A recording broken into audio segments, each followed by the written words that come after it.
You have this running before with Triple H, and then that's basically the big program of your 1 year run there. You're for a good period of time. Were you guys able to coexist in that program and get along? I mean, you became the World Heavyweight Champion. We're both still alive, aren't we? Yeah, I think we both wanted to kill each other. But you gotta, it's business, man. It's business.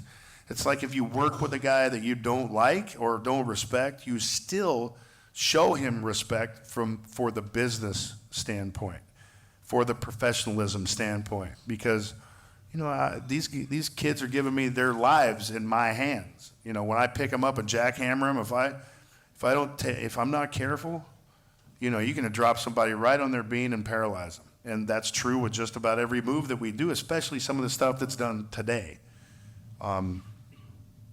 It's a crazy world out there, and no matter what your feelings are, at the end of the day, it's a profession. You've got to be professional. What was your favorite part of being there for that year? Was there one part of it at least that you kind of go, I enjoyed doing that a lot? When I got to WWE?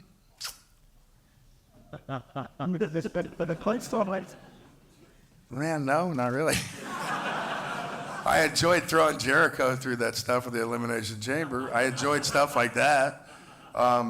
I enjoyed the different opportunities that a bigger company like WWE would present because they had done it for so long a period of time and they were the kings.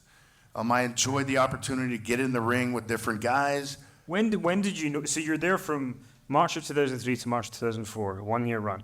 How far into it did you realize I'm not renewing this? And what was the catalyst for that? You know, I wanted to have a good time. I wanted to try to have a good time. And it just felt like a different place. It was imagine you're in college. We're not in the States, so I don't know if this analogy is really going to fly here. But imagine you're in college and you're on the football team, and you have a fraternity that lives across the street. When you, as a football player, go over to that fraternity, you're not very well liked. You're not welcomed, but they want to have you there for some reason. That's how I felt. I just felt out of place. I felt like everybody was everybody was trying to tear me down, But that's, my paranoia. It just felt completely different, man. It didn't feel like home. The business was run in a completely different way. You didn't have the inmates running the business like WCW was.